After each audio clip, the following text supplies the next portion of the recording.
we got shirts on sale. Express your Evolution, Pokemon, and Shepherd's Delight by buying a Which One starter shirt, Evolution family shirt, and Shepherd's Delight t-shirts and hoodies. Link for these shirts will be in the description below. Mystic Sage is also back, and to kick things off, starting on August 1st, we're going to be uploading 31 days of anime content straight. Go subscribe and turn on notifications so you don't miss a thing. Link for Mystic Sage will be in the description and in the ad card.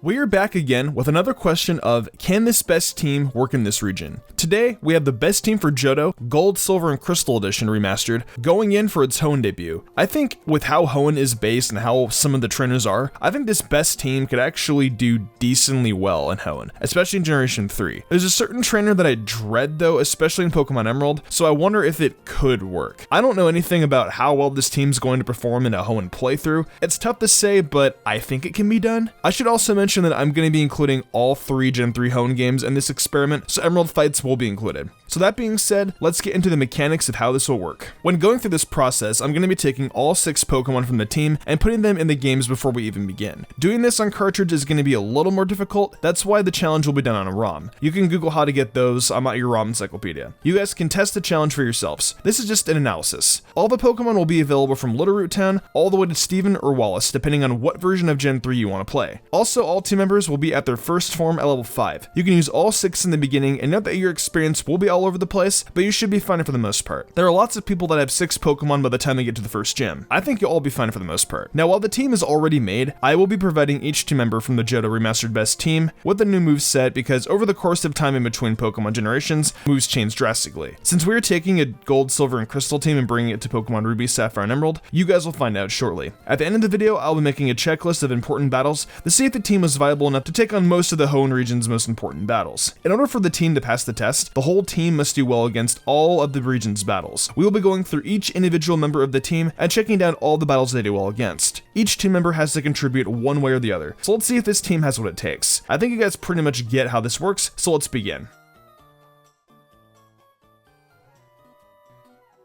Just like last time with the Johto challenge, I have the rival pickup Pokemon strong against our starter, which is Typhlosion. So pick up Torchic, that way Brendan or May will have Mudkip. In this game, the best starter is Swampert, and in Hoenn, the water starter dominates the scene, especially with Swampert's ground typing. Not having access to a ground type Pokemon in Hoenn may result in some trouble for you, just because of how powerful ground types are in this region. But I think it's still manageable with Typhlosion and with your other team members. Typhlosion is an incredible starter, having great special attack and speed, but its access to moves in Generation 3 is just pretty horrible if anything. The lack of attacks it gets compared to Generation 2 is just not very good. But I mean, the pure fire typing isn't bad. Fire isn't a bad type for Hoenn at all. It could be better, but it's not bad. Regardless of how horrible the move pool is, I still think Typhlosion can put in an ample amount of work. For Typhlosion's moveset, we have early fire attacks and the final one being Flamethrower. The early fire attacks should be Ember and Flame Wheel. Flame Wheel can be learned at level 31, and you can use that for a while until you get the TM for Flamethrower from the game corner in Mauville. Flamethrower can be learned at level 60, but that's way too far in the game. Next we have Overheat, which can be won by Flannery. Overheat is great if you want a fast KO, but be wary of the special attack drop that you will be getting. Next up is Dig, which can be found at the end of Fall Arbor Town and the Fossil Maniac's house. The reason we're using Dig and not Earthquake is because Typhlosion learned Earthquake is going to be pretty much wasted. Earthquake works better on Tauros because it has more attack power. Lastly, we have Sunny Day, which can be found in the Scorched Slab over on Route 120. This is good because, hey, the more firepower, the better. Now, since we have Typhlosion's moveset, let's get into what battles. With these moves, Typhlosion can do well against Watson's Magnemite and Magneton in all 3 games. All of Flannery's Pokemon, when known as Skarmory as well as Eutropias and Emerald. Brendan remains Shroomish, Numel, Tropias, and Slugma, while he's Roselia and Magneton.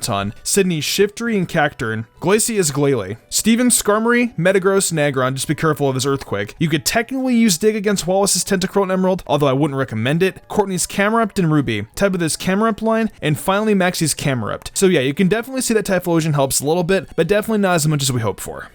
Next up, we have Lapras. Again, Lapras makes the best team fairly often, for good reason too. It has pretty solid stats, a decent move pool to work with, and is just generally useful as a surfer. Having a Pokemon like Lapras right off the bat is always a good thing too, especially in a series like this where all the stats are generally higher than a first stage Pokemon would be. Overall, I think Lapras' dual water and ice typing does very well in these games, especially in Ruby. So that being said, let's hop into its moveset. So for its moves, we'll be using Water Gun on until you get Surf, followed by Ice Beam, Thunderbolt, and Psychic. Surf is obtained from Wally's dad after you defeat Norman, Norman. Ice Beam is a level up move learned at level 31. However, you could try to get it a little bit earlier at the Mauville Game Corner. That's up to you. Just remember all the funds and stuff like that. Thunderbolt is given to you by Watson after you shut out the Mauville generator, but this time, save that Thunderbolt TM and go to the Game Corner for another one. The Thunderbolt we will be getting from Watson is important for Ampharos. That is more important than giving it to Lapras. And finally, Psychic's TM can be found either on Victory Road or be obtained at the Mauville Game Corner. I would recommend getting it that way so you can have it significantly earlier, but you can honestly do it either way. Honestly, this is actually a pretty good moveset, and it serves Lapras very well in these games. So these moves Lapras can do well against Roxanne's Geodude and Nosepass, Flannery's entire team, all of Winona's Pokemon, just be careful of her Tropius' grass type moves in Emerald, all of Tate and Liza's Pokemon, all of Wallace's Pokemon aside from Whiscash in all 3 games, Juan's Love Disc, Celio, and Crawdaunt, Brendan Urmay's Swellow,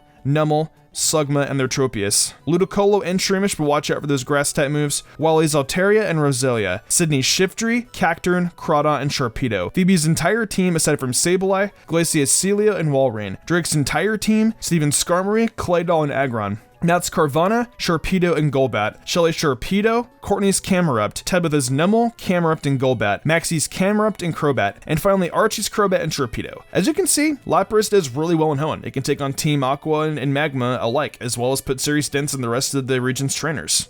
Coming to our third spot, we have the best team for Johto's Flyer being Fearow. Of course, we have some Pokemon that do Fearow's job better in Generation 3, but of course we have to bring Johto's Pokemon here, whether they're the best or not. However, there's no need to worry as Fearow is still decent enough to get the job done. It has pretty decent stats and can learn some pretty solid moves on top of that. Spearow evolves fairly early too, being level 20, so we can have it fully evolved in no time. Now for its moveset, we have Peck the Star right off, but that will eventually be replaced with Drill Peck. For the rest, we have Fly, Facade, and finally Steel Wing. Most moves on Fearow are pretty self-explanatory, but Facade is just here because Fearow doesn't have access to a lot of moves, and Facade is just a solid normal type move that is really useful when status conditions are involved. Also, the reason why we're using Facade is because we're going to be giving the return TM to Tauros. Tauros has more power than Fearow does. I think I give a pretty good explanation. Peck and Drill Peck are both level up moves, of Peck being on Spearow from the start, and Drill Peck being learned to level 40. Fly is given to you by Brendan or May once you beat them on Route 119. Facade's TM is given to you by Norman once you beat him, and finally Steel Wing is given to you as a gift from Steven and Granite Cave for delivering the letter to him. With these moves, Fearow can do well against all of Brawly's Pokemon, Winona's Tropius and Emerald, Tate and Liza's Lunatone and Solrock, just be careful, Brendan Urmay's Shroomish, Tropius, and Ludicolo, Wally's Roselia, Sydney's Shiftry and Cacturne, Glacia's team other than her Celia and Walrein, and finally Steven's Cradilly and Armaldo, also Wally's Ludicolo and Emerald. As you can see, it is decent enough in Hoenn, but honestly it really fizzles out in some areas.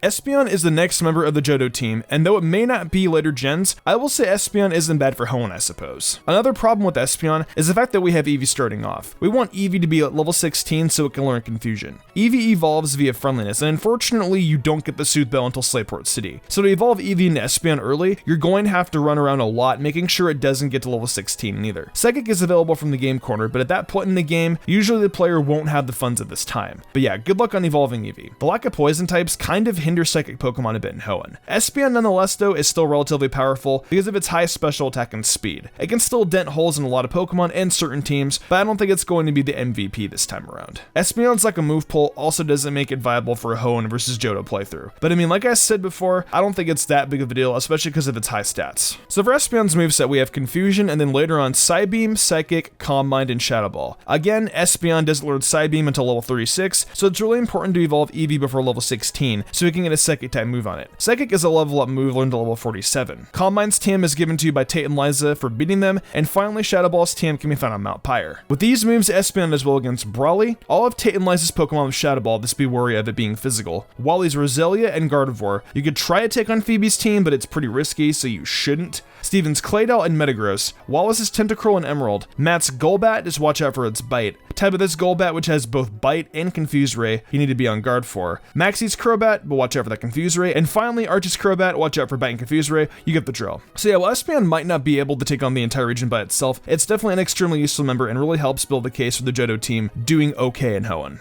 Our next member is Ampharos, which unfortunately is another Pokemon in this scenario where it gets a very lackluster move pull. At least in Generation 2, it has access to Fire Punch, which pretty much provides it a much wider range of coverage. Ampharos just gets gypped utterly so bad, and I hate it so much. Electric Pokemon don't do bad in Hoenn though, because of all the water and water Pokemon, so I guess that's a plus. It takes the place of Manectric on the Hoenn best team. Cool thing too is that Ampharos does get access to Thunderbolt a lot earlier, whereas in Generation 2, it does not. Well, it does get it, but not till post-game in Generation 2. Ampharos isn't as great as Manectric, but hey, it's not a bad mod for the Hoenn job. It just sucks that its move pool is so horrible. Its moveset isn't going to be all that great, so be prepared for that. So for its move pool, we're cycling through Thunder Shock to Thunder Punch, and then ending on Thunderbolt. Now for Thunderbolt's TM, like I mentioned earlier, use the one you get from Watson after you fix up New Mauville. Save the one you get from the game corner for Lapras. Then we have Rock Smash, followed by Brick Break. We'll accept an Emerald, in which case you will be keeping Rock Smash on it, as Brick Break's TM wouldn't be available until post-game. And yeah, we're using Rock Smash. Its move pool is really, really bad in this game.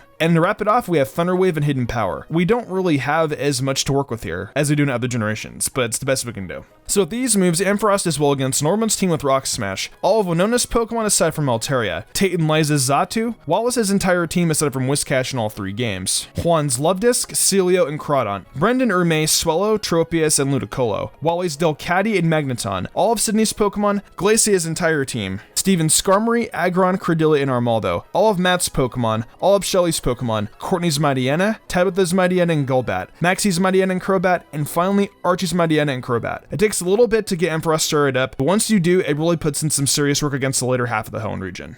Coming up last on the team is Tauros. Surprisingly, I think Tauros is going to be one of the MVPs in Hoenn. It gets a decent chunk of access to TMs being a normal Pokemon, and even though most of the TMs are special, it gets a good chunk of physical move access. Not to mention its physical attack and speed stats are very high, meaning you are going to be taking care of a bunch of Pokemon problems. Throw a return on Tauros and you will see it dominate Hoenn, guaranteed. It was a filler Pokemon in the Johto team, but with the Johto team's lack of super effective damage to certain important battles, I think Tauros can put in the work, plus the coverage. Tauros' move pool will also be fun to use, so let's get into this moveset. For Tauros' final moveset, we have Return, Earthquake, Iron Tail, and Hyper Beam. Return's TM is given to you by Professor Cosmo in return for the Meteorite. Earthquake's TM can be found in C4 Cavern in the deepest room, Iron Tail's TM can be found at Meteor Falls, and finally, Hyper Beam's TM can be purchased at the Lilycove department store. Finally, with this moveset, Tauros can do well against Tate and Liza's Solrock and Lunatone, Wally's Magneton, Glacier's entire team, and finally Steven's Aggron, Credillia, Armaldo, and Metagross. Unfortunately, Tauros can't do as much as I'd like it to be able to, as the best moves it gets are much later on. However, that being said, it's still a pretty powerful Pokemon. It might not be able to get many super effective moves off, but it can definitely pack a punch with Return like I said earlier. And that was me arguing the case that it would be one of the MVPs, that's what I meant. It's also especially good considering what we have to work with in this Hoenn playthrough.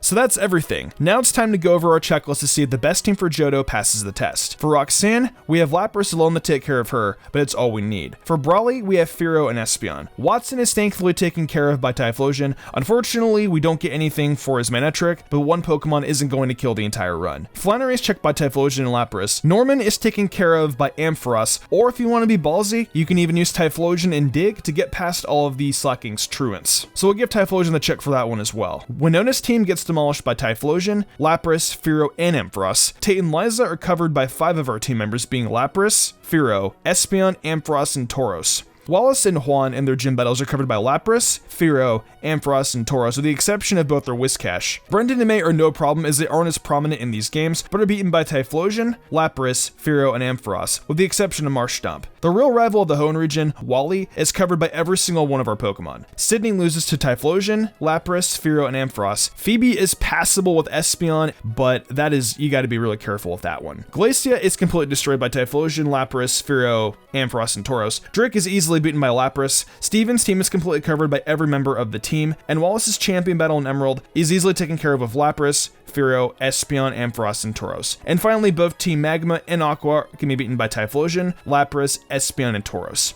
So with all that being said, there are only 2 Pokemon and some of Phoebe's team that we don't have coverage for. But all things considered, I'd call this pretty much success. The final verdict is that the best team for Johto can work in Hoenn. Phoebe is just going to be the one member that you're going to have a little bit of problems against. So be careful against that. The reason why I say that is because Espeon is a special attacker. Shadow Ball is a physical attack in this generation, so you're going to have a little bit more problems. But I mean, if you can get past it, the best of luck to you. Well, that's it for this best team in other regions video. Honestly, while we still have everything covered, this was much harder than Kanto working in Johto. We actually had a few Pokemon and a team that we had nothing for, but it really wasn't that much. so I didn't want to give the best team a failure for that, because Espeon still can do damage against Phoebe's team. Anyways, what do you guys all think of today's video? Definitely let me know in the comment section below. For Phoebe, I would just recommend using Typhlosion with Flamethrower or any other Pokemon on your team that can hit neutral damage against Phoebe's team. Remember, I want your guys' input on which best team in another video I should do next, so please be sure to comment that. Whichever suggestion gets the most upvotes is the one I will make next. If you enjoyed the video, why not leave a like and subscribe to my channel with notifications on, that way you never miss an upload. If you want to support me further, consider following my Twitch where I stream a lot of Pokemon content and Nintendo content like shiny hunting, showdown battles, Explorers of Sky, Zelda, Fire Emblem, Smash Brothers, Borderlands, you name it, I play it. Want to support me further in Game Club perks? Check out my Patreon. Daniel Leone, Lady Crimson, Pal491, The Lazy Leo, Matthew Young, Awesome Lego, Jarrett Weezosted, and Sodden Grider did, and I want to thank them personally for going above and beyond. It means the world to me. I think I'm gonna wrap this up though. I'm Mr. Gumbrian, and I will see you in the future for more awesome Pokemon content.